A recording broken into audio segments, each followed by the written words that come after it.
Hey les gars, imaginez sortir de chez vous sans pantalon. Pas top, hein? Non, c'est pas Non, top. Non. Ben, naviguer sur Internet sans VPN, c'est un peu pareil. Vos infos personnelles sont à découvert, mais pas de panique. Savez-vous pourquoi? Parce que Surfshark est là. Surfshark, c'est bien plus qu'un simple VPN. C'est votre passeport numérique pour un Internet sécurisé, privé, sans frontières. Bloquez les pubs agaçantes, les trackers et les logiciels malveillants en un seul clic. Et devinez quoi? Pas besoin de choisir entre votre téléphone, tablette ou ordi. Avec Surfshark, vous protégez tous vos appareils sans limite. Toute la famille est couverte. Si vous avez besoin d'un accès rapide, 3000 serveurs dans plus de 100 pays vous attendent. Envie de contenu étranger, changez de pays virtuellement et dites adieu aux restrictions. Et avec le pack Surfshark One, il y en a-tu des affaires? C'est incroyable, ça. Vous avez aussi un antivirus certifié, des alertes de fuite de données, un moteur de recherche privé et même une identité alternative pour surfer incognito. Essayez-le maintenant sans risque avec notre garantie satisfait ou remboursé 30 jours. Surfshark VPN, la liberté et la sécurité numérique dans une seule appli. Assistance 24 heures sur 24, 7 jours sur 7. Cliquez, installez, respirez. On vous invite au lien surfshark.com/podf1. PODF1. La grille de départ prend forme. Ça va aller vite. Seulement 60 minutes pour compléter la course.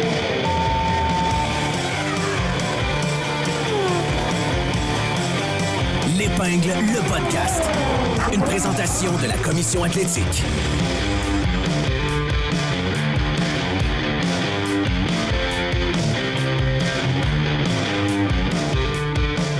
Messieurs, Hugo, Oui. Fred, bienvenue dans cet épisode 8 de l'Épingle. Post-Imola. Et post-Imola, ça veut dire plein d'affaires, surtout que on retournera probablement plus jamais là courser. Ouais. Mais on est sorti de ce circuit-là, du circuit d'Émilie-Romagne, le Autodromo Enzo et Dino Ferrari. Ton accent italien, il est il est quand même charmeur, solide, man. hein? Tu vois, moi, les accents, ça me passionne. Ben, tu fais bien. Continue à les faire. parce que Ferrari. ça nous charme.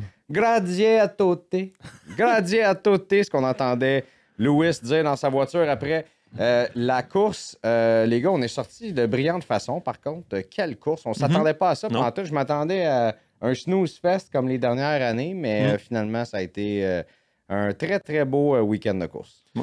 On peut voir des dépassements, des stratégies un peu alternatives pour différentes équipes. Puis c'est vrai que ça a été vraiment plus excitant que ce qu'on s'attendait. Moi, je pensais que j'allais me lever, allumer ça, puis tu sais, peut-être snooze un petit peu. Là. dimanche, là, Ouais, un t'as petit besoin dimanche d'un matin. Là. café. Exact. Un peu comme au Japon. Je me suis dit, je vais Puis, peut-être ramener mon oreiller en studio. Finalement, Max nous a mis sur le qui-vive au premier tour. Puis après ça, je suis quand même resté assez hooked. Ouais, c'est parce qu'on a eu des pilotes qui voulaient dépasser, même si la piste était étroite. Moi, j'ai trouvé ça malade, notamment là, avec Pierre Gasly et Charles Leclerc. Là, Pierre Gasly est allé, il est allé dans le sable. Les gens osent, puis j'aime ça. On dirait qu'on profite aussi du fait qu'on a beaucoup de tarmac là, dans les sorties de virage, mais ça a été vraiment cool de voir ça, voir des pilotes agressifs comme ça. Ouais, concernant 100%. Gasly, pas sûr de cette erreur-là. Là, on a blâmé Charles Leclerc, mais Charles a regardé ça lui-même. C'est genre, peut-être que j'en demandais pas autant là, non plus dans cet Non. incident-là. Non, il aurait pu freiner, mais il a choisi la route gravelée. Oui, il a choisi de faire comme Max, ne pas freiner. Exact. Ça, Ouais. ça sert à rien freiner, hein, surtout dans le virage 1. Quel dépassement de Max Ah ouais. pour commencer Ah, cette c'est fou, course-là. ça. Les gars, on va y revenir, mais ça pose beaucoup de questions. Je suis certain que tu as de la télémétrie pour nous, d'ailleurs, chez Red Bull, qui ont dominé cette course-là. Tu sais, Miami, Mhm. McLaren gagne par 30 secondes. Tu arrives à Imola, c'est Red Bull par 20 secondes ou presque. Tu sais, Lando s'est rapproché à la fin, mais on était très, très loin devant dans le cas de Max Verstappen. Tu as dit qu'il y avait plusieurs stratégies différentes. J'ai envie de dire, il y avait des équipes également, en bon français, avec pas de stratégie Ouais. aussi. Là. On attendait J'ai de été voir un peu. tellement déçu de McLaren en fin de semaine. Puis c'était un peu la même prémisse qu'avant qu'on commence la saison, quand je disais les McLaren sont un peu leur propre ennemi et on a de la difficulté à poser des décisions un peu comme chez Ferrari. Là.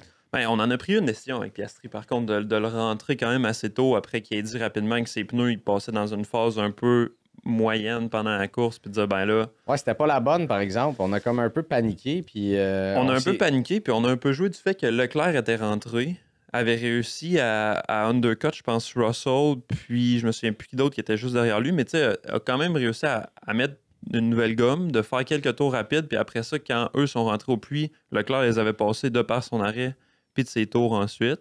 J'ai l'impression qu'on a vu ça, qu'on s'est dit que Max était en train de gagner la course sur du pace, qu'on pensait probablement pas que ça allait être le cas du côté de McLaren, fait que on a peut-être pris une décision un peu rapide dans le sens on va essayer quelque chose, mais c'était peut-être pas le meilleur move si on voulait maximiser le résultat de Oscar, mais en même temps... je suis d'accord avec toi en disant on s'est dit, bon, on va essayer de tenter autre chose pour faire gagner Oscar. Forcer la situation un peu, ouais.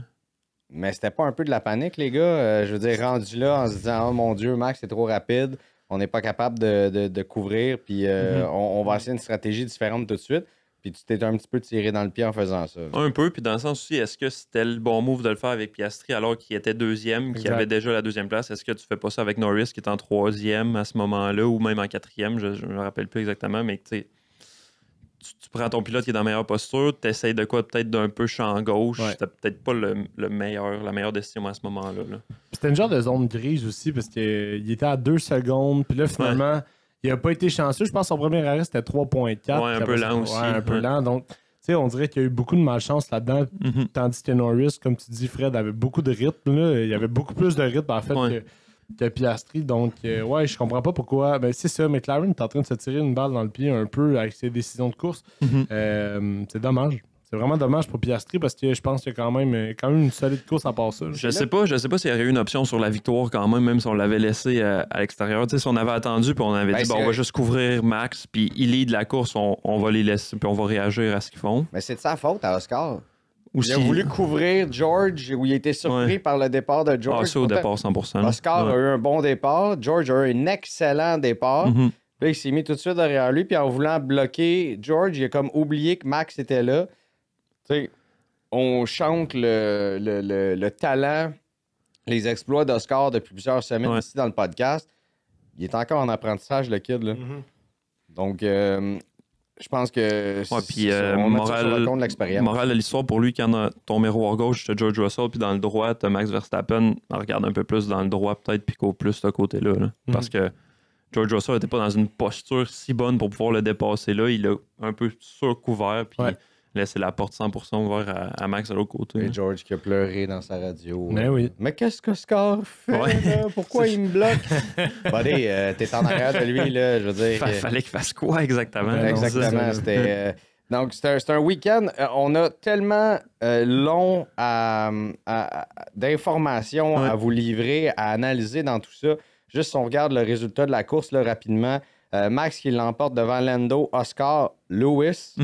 Alex Albon, Charles Leclerc, George Russell, Carlos Sainz, Isaac Hadjar et Yuki qui terminent dans le top 10. Tu as eu des grands gagnants, des grands perdants dans cette course-là et beaucoup de questions qu'on va transporter vers Monaco. Mais d'abord, on l'a dit, c'était la dernière course à Imola.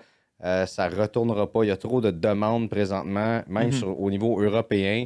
Et je pense que le marché est quand même assez saturé en Italie. Puis avant de donner mon opinion, puis on peut demander aussi aux gens qui nous écoutent d'y aller avec leurs opinions là-dessus. Est-ce que vous êtes triste qu'on quitte Imola? Qu'est-ce que vous pensez de... Ouais, Hugo, il se pince les lèvres un peu. On dirait qu'il... Non, mais moi, personnellement, je trouve qu'Imola, c'est une des grandes pistes dans l'histoire de la Formule 1, mais a eu quand même son lot de déboires. Là. On se commémorera naturellement la mort à Ayrton Senna puis Roland Ratzenberger, exact. Je pense que c'est le temps de passer à autre chose aussi. Ça va être, je crois, le premier chapitre dans la nouvelle ère de la Formule 1 où justement la direction et le groupe propriétaire Liberty Media va être capable d'analyser en fait les enjeux derrière les vieilles pistes. Puis c'est drôle parce que l'impression on s'en va tout de suite à Monaco. Là, je sais pas si la conversation va se poursuivre là, ça va être assez intéressant.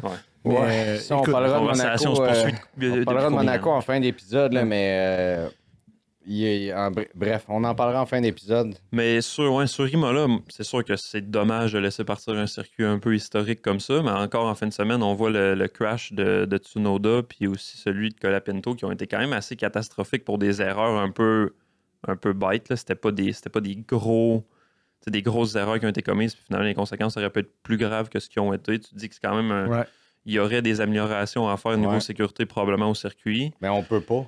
Mais c'est ça, mais au final, c'est serré, puis ça ressemble à ce que ça ressemble. Fait que non, je pense que on a été chanceux d'avoir une bonne course parce que je me rappelle très bien celle de l'an passé que j'ai suivie avec encore plus d'entrain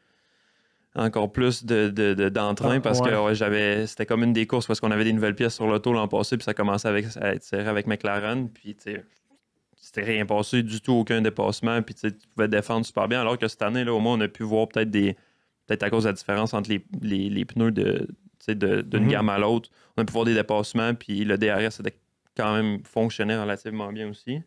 Mais ouais, ça reste une piste où est-ce que c'est étroit, les voitures sont larges, puis une chance qu'on a eu aussi les voitures de sécurité. Ouais, c'est un peu là que ça a tout changé parce que avant ça, oui, tu as eu le dépassement de Max. Tu avais Piastri qui remontait un peu à travers le field, que artificiellement, ça donnait un peu d'action, puis ça mettait de quoi.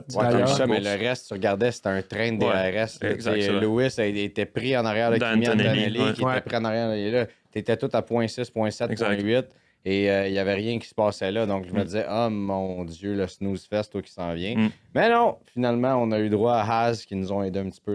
Ils sont allés parquer ça dans le gazon à gauche. Puis... Mais d'ailleurs, chapeau là, à Isaac Hadjar et Yuki Tsunoda qui ont été quand même capables de ralentir Piastri dans le fait de remonter là, dans l'ordre. Hadjar a une excellente course. On en reparlera, mais... on va en reparler pour analyser ça. Écoute, moi, de voir un circuit, puis la domination de Max Verstappen en fin de semaine, puis 4 fois dans les dernières saisons, montre que c'est un circuit de pilotage à 100%. Il y a des pilotes qui ont eu de la misère à garder ça sur la piste. Même dans la course. On a vu des erreurs quand même dans la course, des gars qui sortaient des virages. 100%. Lando qui est arrivé pour dépasser, puis que lui-même est arrivé pour dépasser George, puis lui-même, comme un grand, a mis 2 roues dans le gazon. Donc, je veux dire qu'il a ressorti la tondeuse qu'on avait vue il y a quelques semaines. C'était assez comique. Mais, je suis pas nécessairement triste qu'on s'en ait. Non, moi non plus. Autant, il y a d'autres circuits qui sont historiques aussi. Puis là, celui-là, peut-être un peu démodé puis un petit peu moins adapté à la fin moderne. Fait qu'on passera à d'autres choses. Puis on aura encore des bons week-ends entertaining. Tombons dans l'analyse du week-end maintenant. Et le tout est présenté par La Chute Performance. Les week-ends de Grand Prix nous inspirent. Mais chez La Chute Performance, la performance, c'est sans compromis. On la développe au quotidien depuis plus de 20 ans. On est le spécialiste Subaru au Canada et on donne vie à vos projets les plus ambitieux, une Subaru à la fois. Merci à La Chute Performance d'être avec nous autres. On l'a dit, Max Verstappen qui l'a emporté, son coéquipier 10e. Là, j'aimerais ça prendre les infos qu'on a. Je pense qu'on va y aller par équipe. Ouais, ça sera pas mauvais, je pense. Et toi, tu vas pouvoir nous donner du data également. Et de la télémétrie parce que, oui, il y a eu de la performance qu'on a vue dans différentes voitures. Il y en a qui en ont manqué, on s'est repris. Puis on va y aller dans l'ordre où est-ce que ça a terminé dans la course. Donc, commençons chez Red Bull. Red Bull qui n'était pas nécessairement dans le coup, puis on dit que Max, là, je viens de le dire il y a 30 secondes, là, que c'est un circuit de pilotage uniquement. Est-ce que Red Bull est revenu dans le coup, puis on a une voiture excessivement rapide?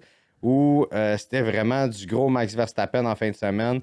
Et à Monaco, on va retourner dans un rôle plus secondaire, mettons. Je vais te donner une réponse en 2 temps sur Red Bull pour ça. C'est sûr que je suis biaisé quand même, parce que c'est quand même une équipe que j'affectionne. Dit-il avec sa casquette. Ouais, c'est ça. Mais on avait un upgrade chez Red Bull en fin de semaine. Pas quelque chose de massif, mais des concepts que j'ai vu travailler là-bas, puis sur lesquels j'ai travaillé, qu'on n'avait pas réussi à adopter l'an passé. Des concepts qui sont sur la McLaren, qui sont maintenant sur la Ferrari aussi, notamment un petit aile sur le sidepod qui s'attache au miroir, que aucunement prometteur dans la soufflerie l'an passé. Là, se retrouve sur la voiture à Imola en fin de semaine. Je ne sais pas ce qu'on a fait comme ajustement pour faire fonctionner ce concept-là, mais clairement, ça fonctionne pour Ferrari et McLaren, puis c'est dans les outils, c'est bon. Pas grand-chose fonctionne chez Ferrari, donc je suis très heureux de voir qu'au moins ça fonctionne. En tout cas, on a amené cet upgrade-là, puis j'ai envie de dire que c'est quand même un point tournant un peu dans la saison chez Red Bull, parce que là, c'est la première course sèche qu'on gagne vraiment sur du pur pace depuis... Ah ouais, capable de me dire la dernière fois que Max a gagné puis qu'il a réussi à se faire un gap facilement, puis à garder ce gap-là sans... On sentait pas trop de stress là, de sa part hier dans la gestion de la course, dans la gestion au début de saison 2024. Probablement la dernière fois que c'est arrivé, ça va être justement, c'est ça, dans les 5 ou 6 dernières courses de l'autre saison d'avant. Fait que Prima là l'an passé que c'est arrivé ça la dernière fois. Puis là, en fin de semaine, on a réussi à avoir ça. Il n'avait pas gagné à Miami. Non. Ben, c'est peut-être Imola l'année passée. Il y a un an, c'était le point tournant dans l'autre sens. L'an passé, j'ai envie de dire que McLaren a commencé à prendre le dessus. Puis là, on voit... En tout cas, c'est une course, puis je pense qu'on ne sera pas capable de dire avec Monaco si cette tendance-là se maintient. Ça va probablement plus aller à Barcelone. Mais j'ai envie de dire qu'on a peut-être un espèce de retour en ce moment qui se fait, où est-ce qu'on est capable de fermer le gap un peu avec la compétition chez Red Bull. Puis ça serait quand même... C'est ça qui va nous donner un excellent fight pour le championnat des pilotes, là. T'as-tu le data par tour du temps gagné, Max? Oui, ben j'ai cette année versus l'an passé, j'ai pas les temps de qualif, mais j'ai le race pace. Puis Max, le tour moyen, cette course-ci était de 80,31 secondes. Okay. Puis l'an passé, on était à 80,88 pour Max sur la course. Fait quand même une demi-seconde d'amélioration. Puis tu vois, Norris, l'an passé, on était à 80,86 du tour. Puis cette année, on était à 80,49 du tour. Ouais, c'est ça. Il y a quand même eu du clean air, là, Norris, pendant une bonne partie de la course. Fait que c'est quand même assez représentatif. Ouais. Fait que c'est une demi-seconde d'amélioration pour Red Bull versus l'an passé.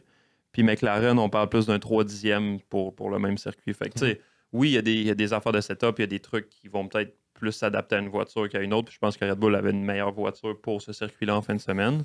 Mais quand même, c'est la première fois depuis un an où est-ce qu'on voit Red Bull gagner sur du pure pace. Là. Puis on a vu Tsunoda être capable de quand même faire une remontée intéressante aussi. Fait que, une course je pense qu'on l'a laissé trop longtemps sur ses médiums au début. Possiblement. On a vu qu'il s'est fait dépasser, redépasser, puis avoir la difficulté à retenir les différents pilotes. Là. Dans ce cas-là, puis son accident de samedi, il a peut-être enlevé un petit peu de confiance également. Lui-même l'a qualifié de stupide et inutile. Un point quand même pour Yuki, mais je veux dire, ce deuxième siège-là chez Red Bull, c'est vraiment...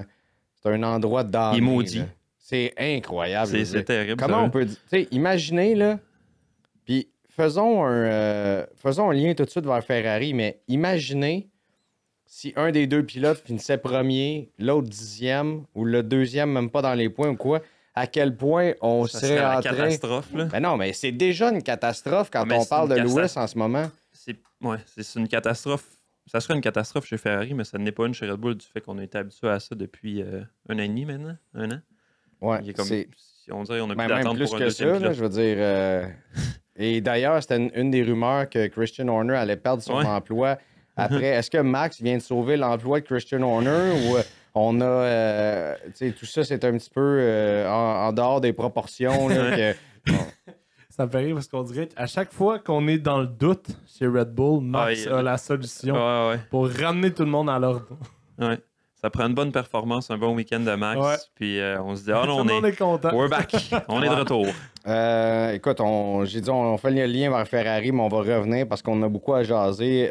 McLaren, écoute, je pense qu'encore là, il y a de la controverse et on prend des décisions sans prendre des décisions. On veut pas faire mal à un des deux pilotes, on veut pas faire mal. Puis, j'ai l'impression qu'on est confortable dans le fait que si on termine 2-3, on va remporter le championnat des constructeurs, puis on se met un petit peu en danger pour le championnat des pilotes à ce moment-là.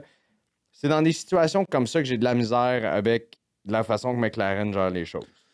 Il manque un peu de direction, là, parce que, OK, là, on les a laissés courser en fin de course. On s'est dit, OK, mais tu m'as envoyé les paroles de Jacques Villeneuve l'analyse de Jacques Villeneuve qui était quand même bonne, qu'on pourrait nuancer un peu quand même, mais tu sais, Norris allait toujours passer Piastri. Là. Piastri avait des pneus de 15, 20 tours, Exact.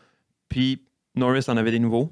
C'était une question de temps avant qu'il ferme le gap, qu'il le dépasse, puis ça allait se faire sa piste. Puis on était content de voir un dépassement relativement clean, même si ça a quand même été... Il a dû travailler pour quand même. Il a quand même dû travailler pour. Puis à ce moment-là, je veux dire, la victoire était hors de la portée de Norris à 100%. Je pense que il aurait fallu faire le swap probablement. Mais si tu donnes une consigne d'équipe claire, là, Ouais. comme on va redonner ça, là, comme on a fait entre Lewis et Bottas, par exemple, Ouais. là, tu sais, laisse passer Norris Ouais.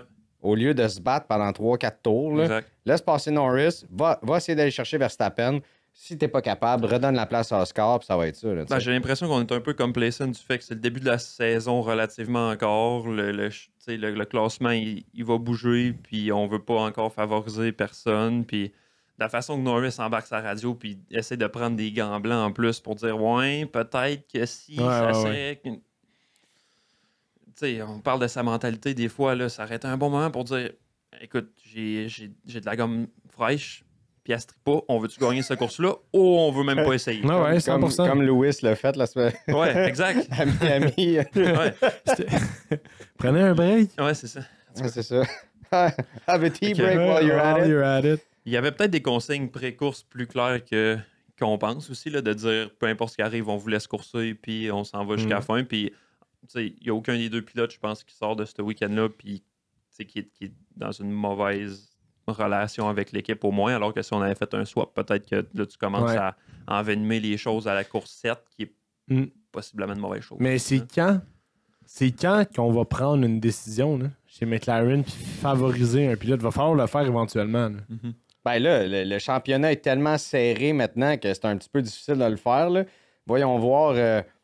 Moi, je pense que Oscar a la mentalité de performer à Monaco. L'an dernier on aurait l'a vu pu qui était gagner là la tout course. le long. Là, ouais. Exact. Et Lando, bon, a déjà fait un podium, là, mais je veux En dire... qualification sur les 7 dernières courses, avantage Piastri quand même. Ouais, puis à à Monaco. Un autre pôle pour Piastri Ben encore. ouais. C'est, Il est rapide, le petit, hein. il est très, très Ouais, puis solide. sur un tour, est-ce que vous avez vu à la fin, il arrive, il prend les 2-3 derniers virages, puis il dépasse 4 ou 5 voitures qui attendaient là pour faire leur tour rapide aussi. Là. Il n'y avait pas des conditions idéales, puis il a réussi à aller chercher la pole quand même. Là. Le Piastri mène Norris par 13 points et Verstappen par 22 points. Ça, c'est vraiment pas beaucoup. Après ça, c'est George Russell, Charles Leclerc qui a 8 points devant Lewis Hamilton, qui dépasse Kimi Antonelli de 5 points maintenant. Alex Albon, 40 points. Ça, c'est vraiment cool. Ça, c'est pas pour rien impressionnant. que j'ai mis ma casquette Williams aujourd'hui, Très les belle. gars, que vous pouvez notamment trouver chez nos amis de chez Fanabox, hein, dans le Vieux-Montréal. Et Esteban Ocon, 14. Lance Stroll, 14. Carlos Sainz, 11. Yuki, 10, quand même. Pierre Gasly, 7.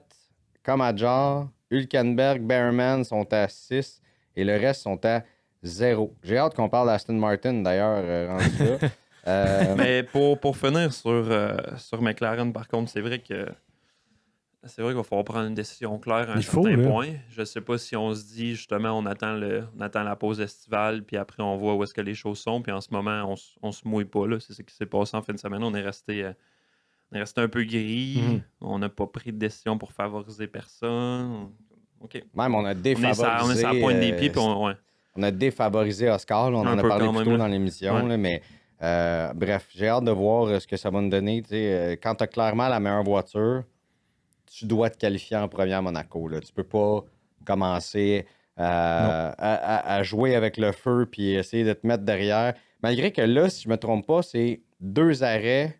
C'est une stratégie de 2 arrêts obligatoires en fin de semaine. Je sais pas si ça sera... Oui, ils ont amené ça commence cette les année, 2 arrêts là. obligatoires. D'ailleurs, c'était la deuxième option de plusieurs écuries en fin de semaine, les 2 stops. Là. Ouais, encore une fois, les voitures de sécurité qui nous ont aidés en fin de semaine. Ouais. Là, on s'en va chez Ferrari d'ailleurs dans quelques instants. Mais à Monaco, avec 2 arrêts, est-ce que finalement Ferrari pourrait avoir l'avantage? Hein, on est vite, puis les arrêts vont très très bien présentement, contrairement à McLaren où est-ce qu'on fait des Les arrêts erreurs. vont bien. Le pace en course, c'est pas mauvais non plus. On fait tout le temps au moins une erreur par fin de semaine. Quand est-ce qu'on va la faire? C'est la question. Ouais, c'est ça. Box. Stay out, stay out. Ils n'ont pas des bons antécédents Ferrari à Monaco là, depuis de longues années. Non, mais quand tu commences à écouter ton pilote, c'était le cas de Carlos Sainz et c'est le cas de Lewis. Quand tu commences à l'écouter, puis que c'est lui qui joue à l'ingénieur, là, ça va bien. Parlons-en de Ferrari. Samedi, j'ai pété une coche en ondes. Après les avoir vus pas passer. C'était la catastrophe pour moi complètement. En disant un circuit que tu ne peux pas dépasser, tu n'es pas capable d'aller en Q3, tu te qualifies 11-12. On n'est pas capable sur un tour de faire exprimer la voiture. Ça allait vraiment pas bien. S'il y avait une nouvelle correcte, là, c'est que justement tes deux pilotes sont à peu près pareils. Là. Et Lewis qui a dit, après avoir dit qu'il était dévasté, surtout pour les tifosi qui étaient là et tout le reste, qu'on avait quand même progressé dans cette séance de qualification-là. Charles, Charles il est complètement débiné, trop émotif, si on veut. Et bref, c'est ça. Puis en fin de semaine, 4 et 6, une remontée spectaculaire. Même, tu donnais un tour de plus à Lewis, finissait sur le podium parce qu'il arrivait dans le DRS de Oscar et il remontait à peu près une seconde par tour sur Oscar Piastri. Gestion de mettre de sa part les stratégies. Et lui-même a dit que ça a été une de ses meilleures courses en carrière aussi. Est-ce que, Fred, dans la télémétrie que tu vois, puis en même temps, même si tu commençais au début de la saison en te disant « Hey, tu vas finir 4e, 6e à Imola », je pense qu'aucun fan de Ferrari aurait été content, ni même l'équipe. Mais là, présentement, dans les circonstances, est-ce qu'on a fait un pas en avant? On est arrivé 3e et 6e l'an passé. Niveau race pace, c'est exactement les mêmes temps autour, sinon un petit peu plus lent que l'an passé, par contre, pour Ferrari pendant la course. Tu sais, c'est sûr que les pneus étaient un peu différents l'an passé aussi. Là. Le compound que Pirelli amène n'est jamais exactement le même d'une année à l'autre, mais on ne parle pas d'amélioration comme on a vu justement pour McLaren et Red Bull. Puis, les améliorations sont supposées venir à Barcelone pour Ferrari. Là. C'est bon. Fait que on verra à ce moment-là, mais ce qu'on disait aussi pour la qualification, ce qui manque, c'est qu'on n'est pas capable de mettre l'auto dans sa. Il y a un point aérodynamiquement où est-ce que tu set up la hauteur du devant puis de l'arrière de l'auto, puis on n'est pas capable de l'opérer à ce point-là parce qu'elle devient instable, puis les pilotes sont pas contents avec. Fait que si tu l'opères à l'extérieur de sa fenêtre de performance optimale, c'est sûr que tu peux pas t'attendre à sortir un gros tour en qualification. Là. Ouais, mais c'est un bon point que tu amènes. Puis on a entendu souvent là, depuis le début de l'année que les pilotes n'étaient pas capables de trouver l'équilibre de la voiture en qualif, mais que rendu en course, là, on se sentait mieux. Lewis l'a d'ailleurs dit là, après la course à Imola que là, pour une fois, depuis je pense la Chine, il se sentait vraiment là, en symbiose avec la voiture. Là, puis que, non, c'est ça. Que la balance était bonne, c'est juste que là, c'était les pneus qui ne fonctionnaient pas. On n'avait pas assez d'adhérence, c'est ça. Puis l'adhérence qui peut venir soit des pneus ou du load que tu génères avec ton aéro. Mais en tout cas, c'est ça. Il y a juste pur et simple manqué de performance. Puis on a été surpris par Aston qui ont été rapides sur un tour. Là. Oui, effectivement. Puis écoute, je voulais vous faire réagir là-dessus parce que un journaliste que je respecte et que j'admire énormément, Martin Leclerc, qui a suivi la Formule 1 pendant longtemps, a parlé des statistiques de Lewis Hamilton dans les dernières saisons. En fait, depuis 2021, qui s'est fait battre en qualification par son coéquipier dans à peu près 77% des sessions. Pas des statistiques très, très reluisantes là, pour Lewis et que son arrivée chez Ferrari, somme toute, est extrêmement difficile. Là. Mais quand tu regardes le résultat de la course actuellement, là, il est à 8 points de Charles Leclerc. Il a fait 2 podiums dans des courses sprint. Il a passé très près de monter sur le podium là.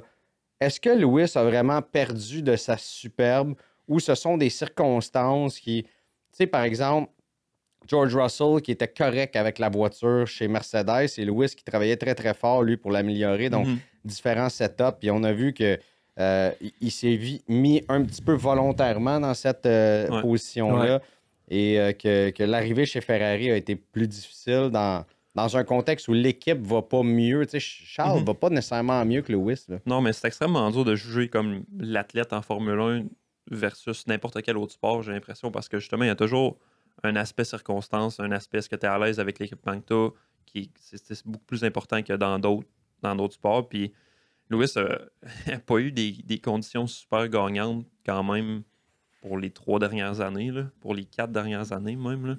Puis là, 22, 23, 24, 25, ouais. ouais. Puis, en tout cas, on sent encore sa motivation. Puis on a des, tu sais, on entrevoit ce qui pourrait être si chez Ferrari, on était capable de lui donner un package qui était performant, tu sais, d'une semaine à l'autre, puis d'un week-end à l'autre.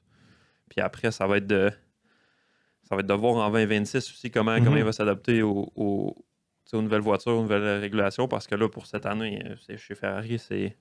je sais même pas c'est quoi l'objectif là, en ce moment. Là. On fait ce qu'on peut, puis on sauve un peu les meubles pour finir pour faire le reste de la saison. Il faudrait au moins qu'on aille gagner une course, là, ou qu'on monte sur un podium dans une vraie course. Là. Ouais. Charles l'a fait une fois, mais il faudrait qu'on... Peut-être qu'on travaille déjà fort sur le package Monza chez Ferrari, puis qu'on a mis toutes les œufs dans ce panier-là. Il y a des bonnes chances, hein, mais non, c'est ça. Puis peut-être que ça va être aussi le point tournant en 2026 là, pour Lewis. Là. Peut-être que si on réalise qu'on n'a pas vraiment la voiture, même avec les nouvelles réglementations, mais là, peut-être que...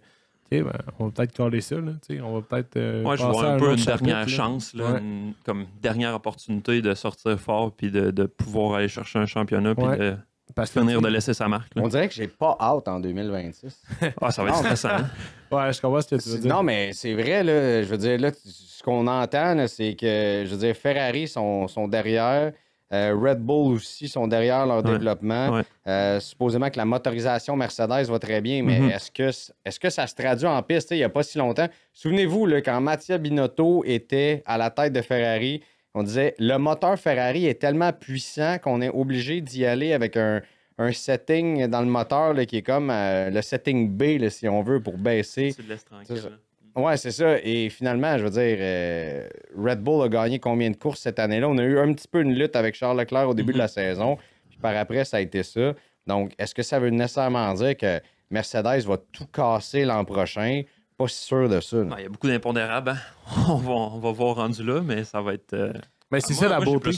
Ouais, c'est ça la beauté de ça. Mais en même temps... c'est sûr qu'en tant qu'ingénieur, t'as hâte de voir ça. Ça va être intéressant de voir comment ça va sortir. Je suis un peu nerveux. J'ai hâte de voir l'entrée de Cadillac en Formule 1. Là. Aussi. Ça, c'est certain.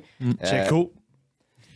D'après moi, ça va être... Checo va revenir. D'après moi, ça va être Checo et Bottas. Là. On verra ça, mais avez-vous vu... parlons tout de suite de Monaco avant de passer à Williams là, puis à Mercedes. Avez-vous vu ça qu'avec une 11e écurie, c'est à peine si on va avoir de la place dans les puits. Tu sais, les équipes... C'est serré à des places déjà. C'est beaucoup trop serré. Ouais. Je pense, mettons, à Montréal. Tu sais, Montréal, quand Haas qui est dans la dernière depuis très longtemps, puis après ça, on a eu Sauber, bref. Après ça, là, c'est très serré, là, où il y a l'espace de la voiture de sécurité et tout. Ouais. Où c'est qu'on va rentrer une autre affaire, un autre écurie. Un petit gazebo au bout, peut-être. Ouais, c'est ça. Ça va avoir une tente. Je veux dire, Monaco garde son statut d'endroit mythique, mais... Ouais, mais comment tu rentres deux autres garages à cet endroit-là? C'est un peu difficile. Là, c'est, à un moment donné, est-ce que... Tu sais, puis on dit que la Formule 1 est peut-être en train de trop grandir pour ce que Montréal peut offrir comme place. On a enlevé une vingtaine de centimètres de largeur sur toutes les voitures. Peut-être que ça fait assez de place pour deux autres. Ouais, c'est ça, exact, peut-être. C'est le même qu'on pense chez Liberty Media, tu sais. Ouais, tu sais, quand t'achètes des biscuits, genre, il en enlève un dans le fond tout le temps, ou il rapetisse un peu, comme année de changer la même affaire. Mais les toutes, un en ligne de l'autre, puis on a de la place pour deux autres voitures. Hey, ça va être serré. Ça sera pas drôle. Non, je suis d'accord avec toi que Monaco, au moins, là, les voitures vont être un petit peu plus petites l'an prochain. Mais je veux dire, je pense pas que ça va nous donner des courses même plus excitantes. Là. Ouais, mais moi, je le garderai pour toujours quand même, Monaco. Ouais, c'est ça le débat. Il est nécessaire. Tu sais, si on enlève tous les circuits classiques, ça serait quand même un que j'enlèverais dans les derniers. Là. Qu'est-ce que Monaco amène selon vous au calendrier? C'est un... Ah, man, la prestance, la place, puis juste les images du week-end, c'est comme... C'est tout ce que la F1 veut projeter. C'est ce que tu penses quand tu penses à la Formule 1 aussi. Là. J'en ai déjà parlé l'an dernier, suite au Grand Prix de Monaco, justement, puis c'était Martin Lemay qui me posait la question, à quoi ça sert? Mais quand tu regardes le calendrier de la Formule 1 au complet, tu as différents tests pour les équipes. Pour aller gagner le championnat des pilotes, le championnat des constructeurs, tout ça. Tu as des tests de vitesse pure, Monza, en est un. Tu as des tests excessivement techniques pour les pilotes. Imola en était peut-être un. Et tu as des tests physiques aussi des Comme pilotes. Singapour, Miami en sont. Ouais. Puis tu as des tests pour de les qualification, équipes. tu as des tests de stratégie puis d'exécution pour les équipes. Ça, c'est Monaco. là. Tu sais. Ouais. Puis c'est sûr que ça donne pas de spectacle. Là, tu t'assois et tu regardes ça. Ben oui, ça tourne en rond pendant 60 quelques tours, mais le pilote en tant que tel, la qualification que tu dois aller chercher, quand tu regardes les tours mythiques que Max, que Michael Schumacher, que Lewis ont fait sur ce circuit-là, Puis pour être allé voir des essais libres dans la chicane de la piscine, c'est impressionnant. unique, c'est vraiment hot comme place. Là. Ça n'a pas rapport. Tu es assis là dans les grandstands sur le port. Tout, on regarde ça à la TV et on se dit j'ai pas le goût de le regarder, mais si on t'envoie une invitation, on te dit je te donne un billet, tu peux aller n'importe où dans le monde. Probablement que ça serait un que tu prendrais quand même. Là. Ben, tu y penses. Il serait dans ton top 5. Là. C'est sûr. À Monaco? Ouais. Vous faites quoi, vous autres? Et on demande la question à nos fans. Un billet, ça serait un bon billet. On va mettre ça sur nos médias sociaux. Ouais. Si on vous donne un billet, dites on vous fait voler en classe affaires, n'importe où dans le monde. Vous allez voir un seul Grand Prix, gratuitement, sur le bras, avec nos passes médias. Qu'est-ce que vous faites? Où est-ce que vous allez? C'est sûr que vous pensez à Monaco. Ouais, Monaco va sortir. Oui, c'est sûr. Je mettrais Melbourne quand même dans la liste, probablement. Je l'ai déjà fait. Là. Ouais, non, mais dans le sens que c'est l'expérience week-end. Abu Dhabi. Ouais. Probablement. Ouais, moi les 5 à qui je pense, là, Monaco, Abu Dhabi, Brésil, Singapour. Est-ce que... Melbourne, probablement. Je t'aurais dit Malaisie à une certaine... Moi, je pense que j'irais à Singapour. Justement, une bonne place que c'est urbain, que tu peux rester en ville, puis avoir comme le full kit, là, ça serait quand même... ça serait pas c'est pas pire. Écoute, dites que je suis fou, là, mais moi, je me mets une casse-tête de Ferrari, puis je m'en vais me pitcher dans le fond. Ouais, c'est vrai que... Je m'en vais me transformer en tifosi malade mental, là, pour vrai. Là. Ça doit être fou à la Monza. Ouais, mais c'est bon. Bonne question pour... Je vais m'organiser pour aller à Vegas cette année. Vegas, ça pourrait être... Vegas, c'en est un qui c'est malade, c'est sûr. On parle mais ça n'a pas encore le statut de l'histoire. On est chanceux de vivre Montréal à chaque année. Ouais. Mettons qu'on flippe la question, lequel t'irait le moins, par exemple? Où est-ce que ça te tente pas vraiment d'aller? Là? Tu te dis, cette place-là, tu me donnes un billet. Imola aurait été de ceux-là. Pour vrai? Ouais. Belgique, peut-être juste pour la température, mais j'aimerais pas voir Silverstone, mettons une poignée d'un champ à te faire rincer aux 20 minutes. Silverstone, j'ai pas parlé de Silverstone. Je veux tous les faire. Ouais, ça c'est sûr. Moi, je sais pas, Spielberg, ça m'intéresse pas. Excuse-moi, Fred, je sais. Ça t'intéresse pas? Spielberg en Autriche. Crème, la vue ses montagnes, le spot est pas mal. C'est vrai que la piste est courte un peu. On est trop fan pour en sortir un, je pense. Mon voyage de 40 ans l'an prochain, je m'en vais au Japon, mais je sais pas si j'irai voir le Grand Prix de Suzuka. Mais ça, ça doit être une ambiance incroyable. Là. Mais un qui doit être moyen pour avoir vu des vidéos YouTube là-dessus, Bahreïn. Ouais. Bahreïn. C'est vrai que ça a l'air un peu mort aussi, puis c'est un peu vide. Bahreïn, Arabie Saoudite. Puis c'est pas. Saison, Abu Dhabi, j'ai marché le circuit, là. J'ai vu plusieurs extrêmement jaloux. Mais d'être là-bas avec les feux d'artifice, tout ça, là, ça a l'air complètement exceptionnel. Un Grand Prix que j'aurais vraiment aimé. Souvenez-vous, le Grand Prix de Valence. Qui avait Valencia. Avec les murs bleus, là. C'était beau, ça. J'aurais vraiment aimé ça. Je pense que c'est la dernière victoire à Fernando Alonso, si je ne me trompe pas. Avec Ferrari en 2012. La Malaisie, ça aurait été excellent. Bref, puis sûr, les circuits en France aussi étaient très, très beaux. Là. Surtout le dernier. Là, pourquoi qu'on a enlevé ça? Ça nous serait une bonne question. Le meilleur circuit, où est-ce que vous aimeriez aller? Celui-là qui vous tenterait le moins. Puis après ça, celui-là que vous ramèneriez.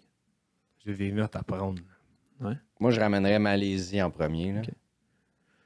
Oui, Malaisie en premier. Mais Paul Ricard, c'était vraiment quelque chose. Avec les espèces de... C'était pas des bacs à gravier, là, mais l'asphalte cool, peinturé. C'était genre des bandes ondulées. J'en ai oublié un qu'il faut absolument aller au Mexique. Ouais, ça a l'air cool. C'est vrai que le Mexico, ça a l'air cool. Dans le stade de baseball. Ouais. C'est pas mal. Vraiment incroyable. OK, là... Bon, là, on a eu une bonne course, un bon week-end en fin de semaine. On est parti. On se plaint de play un peu. On n'a pas parlé aussi de la beauté de Miami. Tu sais, si tu veux vivre ça... L'événement est incroyable.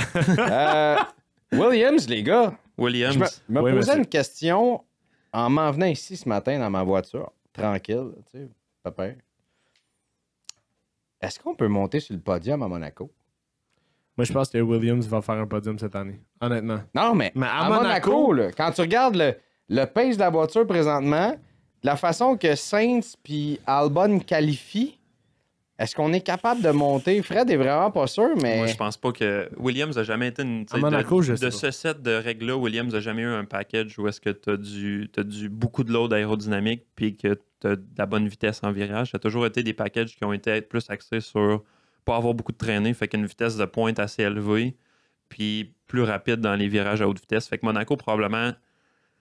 C'est un one-off, là. Je mettrais quand même ça de côté, à moins qu'on ait développé un bon... Parce que tout le monde, vous allez voir, là, en fin de semaine, tout le monde va amener des trucs one-off qu'on ne verra pas de la saison après, probablement, à Monaco. Là.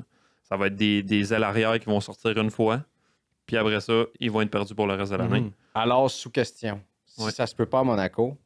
Monza.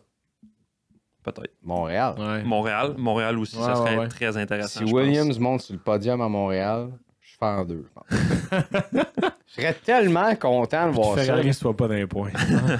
Non, mais on non, tu peux pas faire pire que l'année passée, Ferrari. Non, c'est l'enfer l'an passé. Oui. Mon Dieu, c'était horrible. Puis ils sont arrivés comme favoris. Là. Rappelons ça. Là, je me souviens, j'étais devant Lando. Hugo, on était là. Oui. On lui a posé la question. On a dit Ferrari sont clairement les favoris en fin de semaine. Mais il y avait eu du space dans les essais libres, tout. C'était malade. Puis non, ils ont fait une grosse boulette finalement. Ben oui, parlez de Williams en fin de semaine qui ont surpris là, avec Aston Martin qui ont peut-être été les deux grosses surprises du week-end. Mais ouais, on a du pace, on a été bon en qualification, on arrive, puis on a peut-être pas pris une décision optimale avec Sainz comme on n'a pas pris une avec Piastri, on a un peu séparé les deux pilotes, puis je trouve ça triste un peu pour Sainz parce que... Il était malchanceux aussi. Là. Tu parles des points au championnat des pilotes depuis le début de la saison, puis t'as Albon à 40, puis Sainz qui est loin derrière, alors que, tu sais, oui, eux, un départ un peu plus lent, mais depuis la course 4, mettons, on parle, tu sais, qui est... Puis en fin de semaine, c'est lui le meilleur des deux pilotes, selon moi. Le pied de nez, toi, chose à Ferrari. Ferrari 11-12 dans la Q2. On le voit en entrevue après. Sainz premier. Il fait répéter la question à un journaliste de Sky Sport. Il dit je suis plus rapide que... Cool. Il dit, si tu m'avais dit ça l'année passée à Imola, je t'aurais jamais cru là, que dans une Williams, t'allais... J'allais être plus rapide que... Ben oui, il a joué de malchance, puis il manque de finition peut-être un peu Carlos Sainz, malheureux. Puis regarde, c'est pas un reproche. Je pense que finalement, Carlos Sainz, il a eu la main haute là-dedans. C'est un peu comme un cadeau qu'on lui a fait en lui disant écoute, on va prendre Lewis. Et là, Lewis Charles se ramasse dans des positions très stressantes avec énormément de pression. Carlos Sainz arrive avec pas de pression chez Williams. Nouveau projet qui est en montée. On construit, puis... Ça va super bien actuellement. Là. Non, c'est beau de voir ce qui arrive avec eux autres. Puis ça fait quand même quelques fois qu'on le dit depuis le début de la saison. Puis je pense qu'on continue de le dire. Puis un podium d'ici la fin de l'année, ça serait... Je pense que c'est réalisable. Mais on l'a vu dans Drive to Survive. Là, James Vowles avait l'air d'être d'attaque sur le dossier de Carlos Sainz. C'est lui qui voulait dans cette Williams-là. Et je pense que chose... What happened? Flavio Colb. Ouais, ça, c'était malade, ça. Puis, mais justement, le fait que comme on ait déjà ces attentes-là, puis qu'on anticipait l'arrivée de Sainz, je pense que c'est quelque chose que Ferrari n'a pas fait. Comme pris pour acquis qu'on avait Hamilton, puis que ça allait se régler parce que Lewis s'en venait, tandis que Williams a vraiment fait genre, OK, là, on a un bon... Bon, Albon est excellent, mais on a deux bons pilotes. On a deux excellents pilotes. On doit donner une voiture avec des performances et on le voit depuis le début de l'année. Williams est quasiment meilleur que Ferrari. Ouais, puis c'est une des équipes que niveau staff d'ingénierie aussi ont engagé énormément dans la dernière année. Puis il y a beaucoup de monde qui se sont déplacés d'autres équipes du top 3 qui sont allés chez Williams aussi parce qu'on voit qu'on est en train de construire quelque chose d'intéressant là-bas. Mais qui ne veut pas que Williams ait du succès? Ah non, ça fait assez longtemps. C'est les centres de Buffalo de la F1. Qui est un des meilleurs. Non, ça, c'est pas glorieux. Là. Mais c'est vrai, par exemple. Les sables de Buffalo. Ben oui! Tout le monde veut que les sables connaissent du succès. Non. Pourquoi non? Non! Je connais personne qui veut que... On s'en fout des sables de Buffalo. Ben non, mais c'est vrai, au nombre d'années... Williams, c'est plus... Ben, au nombre d'années qu'ils sont des bas-fonds, mais non, mais je vois Williams comme étant plus... c'est un comparatif à faire. Williams est presque... Et tu peux quasiment pas aller là, mais je veux dire, c'est presque les Canadiens de Montréal, là.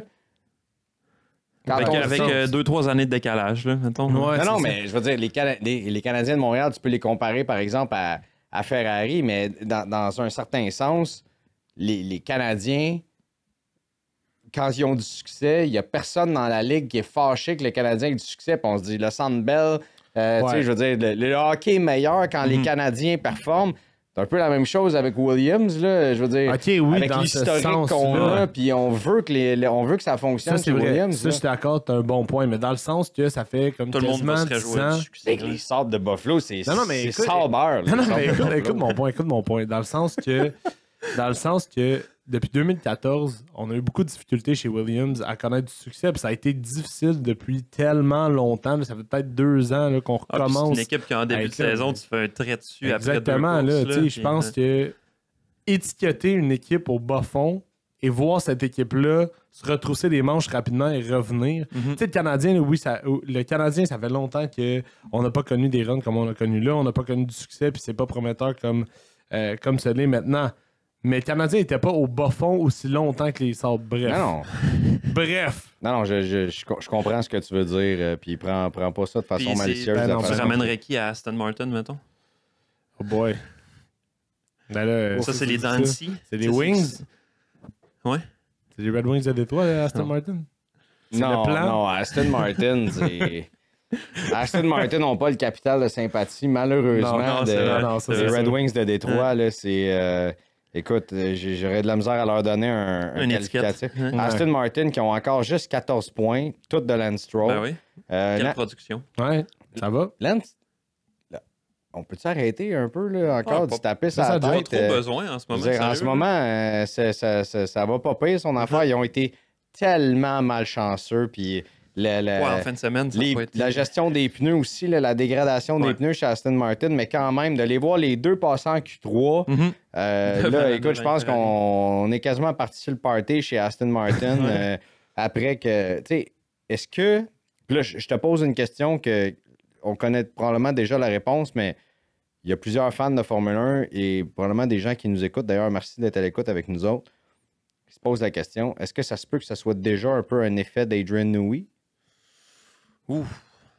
Avec une amélioration qui arrive présentement, je penserais quand même pas. C'est sûr qu'il a pu voir les pièces avant qu'ils sortent, puis qu'il aille les mettre sur l'auto, puis il a pu voir les données, puis donner son opinion. Non, oui. C'est pas lui qui a dessiné ça, puis c'est pas lui qui a amené la direction de développement qui est là en ce moment, sa voiture, c'est sûr à 100%. Ouais, tu sais, sort les dessins, là, puis il se plisse les yeux de même, regarde ça.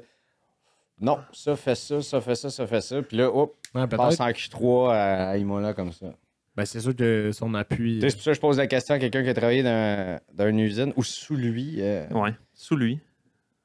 Mais c'est pas aussi simple que ça, quand même, de regarder la pièce et de faire comme « Ouais, non, peut-être. » La question venait du gars qui connaît rien en ingénierie. Mais, tu sais, si moi, je me pose la question, il y a beaucoup de gens qui se la posent quand même. C'est sûr qu'il a pu vêter les pièces puis la performance de ce qu'on amenait puis qu'est-ce que ça disait dans les outils. Puis, peut-être ce qui a fait la différence chez Aston, c'est que là, ces pièces-là ont été développées dans la nouvelle soufflerie. Fait que si ils ont bien construit leur nouvelle soufflerie, que c'est bien calibré puis qu'on est satisfait des nouvelles installations. C'est ce qu'Adrian Newey a dit la semaine passée. Ce qu'on a vu dans la soufflerie, on l'a amené à la piste, on a vu de la performance sur un tour. Ça, c'est comme un rêve d'un point de vue d'équipe d'ingénierie parce que le pire cauchemar que tu peux avoir, c'est d'avoir des outils qui ne sont pas en accord les uns avec les autres parce qu'après ça, lequel que tu vas croire, lequel que tu vas prioriser, ben là, ça devient ça devient du guesswork, puis à ce point-là, c'est plus de l'ingénierie, justement. Fait que, mais c'est Aston, je mettrais plus ça sur la nouvelle soufflerie que sur l'arrivée d'Adrian Newey. S'ils sont bons l'an prochain, on pourrait y donner plus de crédit, je pense, par contre. Ben écoute, moi je trouve ça intéressant. Puis encore, moi j'ai envie, tu sais, j'aimerais ça que toutes les équipes finissent sur le podium. Je suis un peu un gars de même, là. Mais je trouve ça intéressant de voir de la façon qu'on performe en ce moment chez Aston Martin. C'est catastrophique au début de la saison. Puis là, les deux qui se qualifient dans le top 10 passent en Q3. Signe de progression. Tu sais, ça fait combien de temps qu'on n'a pas un Q3 de même, là? T'as une Alpine, une Racing Bulls, les deux Williams, les deux Aston Martin, Ferrari qui sort de là. Sauber qui était vraiment pas loin de le faire non plus quand même. Hülkenberg, il y a une bonne course aussi. Hülkenberg qui était d'un point à un certain moment. Oui, contrairement à son coéquipier. Il a connu quand même un moyen, voire à correct début de saison qui là... ça va. On a comme, tu sais, horrible en Australie. En Australie, après, on a rapidement réglé. Rapidement, puis là, on a redescendu un petit peu. Ocon qui a dû abandonner. On lui a dit arrête la voiture là. Là. Ouais. Et finalement aussi, Behrman. ça n'a pas été mieux pour Behrman non plus en fin de semaine, malheureusement. Et également pour Gabriel Bortoletto chez Kick Sauber aussi. Gabriel Bortoletto qui a peut-être un peu plus de temps justement, mais est-ce qu'on va vraiment commencer l'ère Audi avec lui aussi?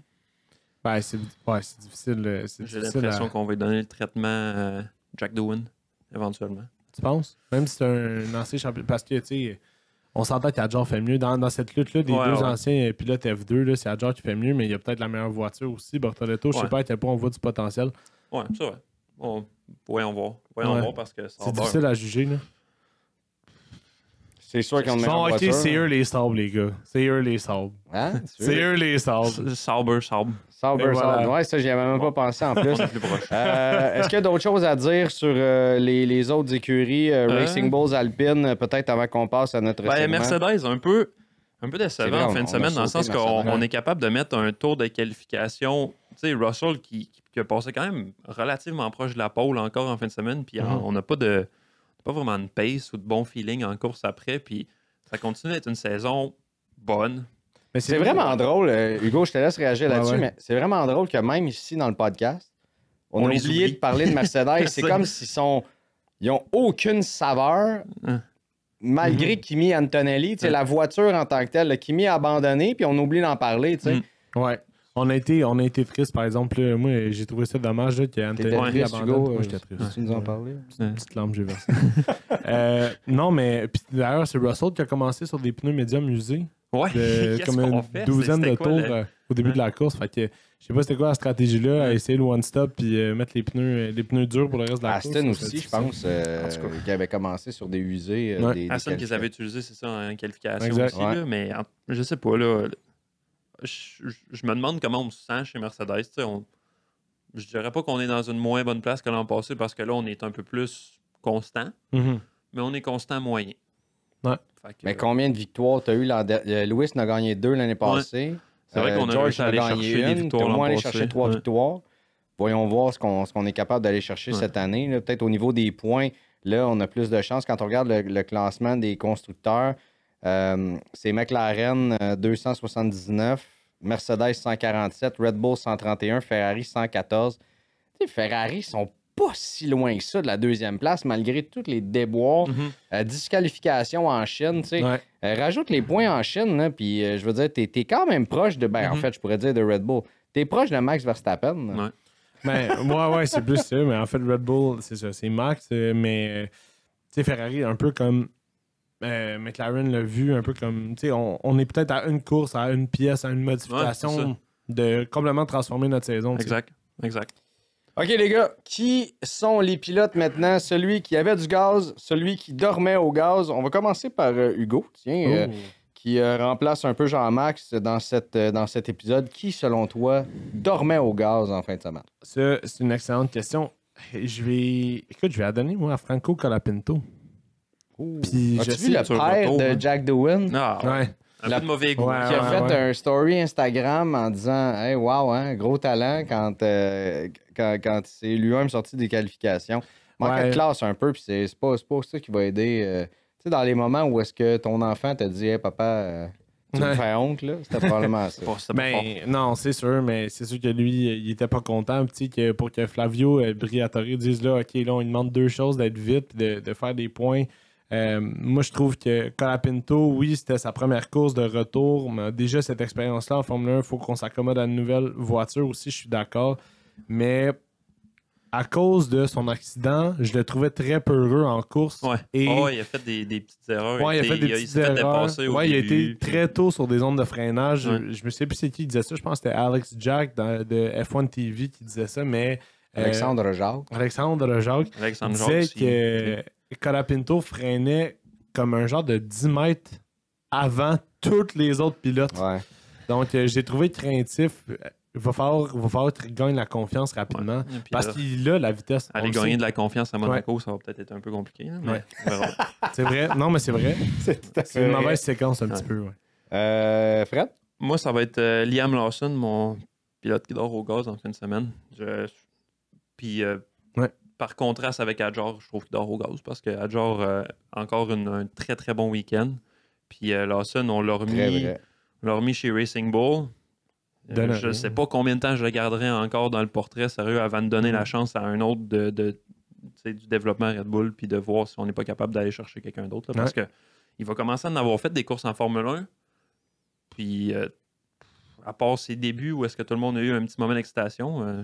Ouais, puis il y a une attitude un peu réprochable. Un peu nonchalante, ouais, un peu nonchalante, un peu FU attitude, mais pas d'une bonne façon. Exact. T'arrives, tu te chicanes avec Fernando Alonso. T'as beau penser que t'es meilleur que lui, dis-le pas. C'est quand même 2 fois champion du monde, puis tu t'attires un petit peu les foudres à ce niveau-là. Toi, Greg? J'hésite entre 2.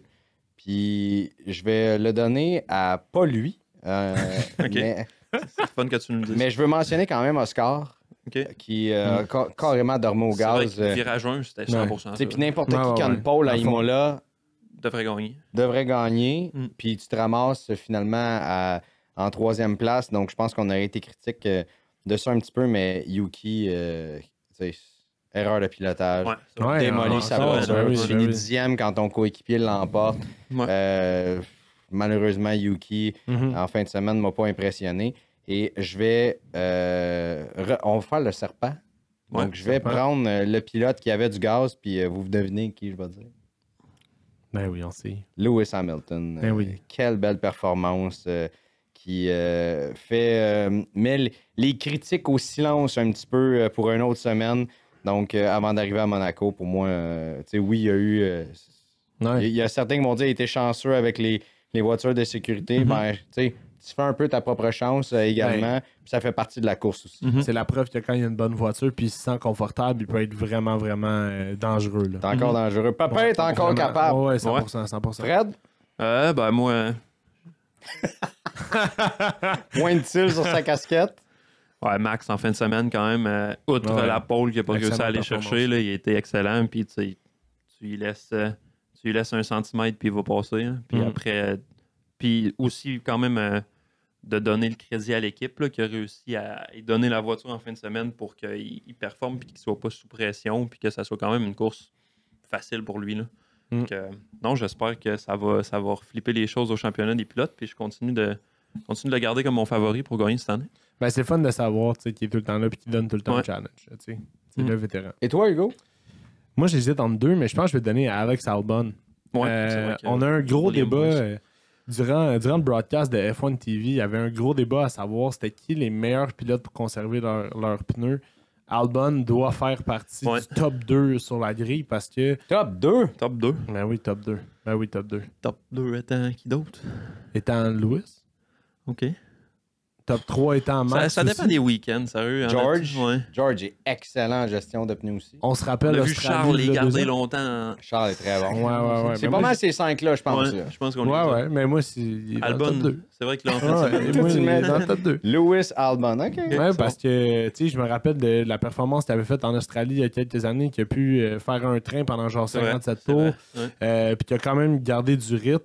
Et là, ben, le fait qu'il ait pu justement rester longtemps sur ses médiums, ça fait en sorte qu'il a pu profiter justement de quelques arrêts au plus pour gagner des places. Et justement, on a un excellent résultat là, en très conséquence pour Alex Albon. Donc oui, c'est mon choix du pilote qui avait du gaz. C'était qui, juste pour le fun, l'autre? C'était Isaac Hadjar. Parce qu'on avait donné l'ordre à Yuki de garder Piastri derrière lui longtemps. Finalement, ça n'a pas été très, très long. Finalement, c'est Hadjar qui a fait en sorte que ce train de DRS-là vienne nuire à Oscar Piastri. J'ai trouvé ça excellent. Hadjar est toujours dans les points, toujours constant, je trouve. Oui, excellent. Très fort. Toi, t'es fort. Isaac, on va essayer de l'avoir en entrevue lors de son passage à Montréal. Les gars, merci. Ça fait plaisir. On reparle la semaine prochaine, même heure, même poste, avec un vacancier. On retrouve enfin notre vraie mouture de l'épingle à 4. Merci à tout le monde d'être là. Vous pouvez aller nous donner des petites notes de 5 étoiles sur Spotify, Apple Podcast, sur YouTube également. Très heureux de vous avoir avec nous chaque fin de semaine. On s'en va à Monaco. On a hâte de vous jaser aussi la semaine prochaine. Salut. Ciao.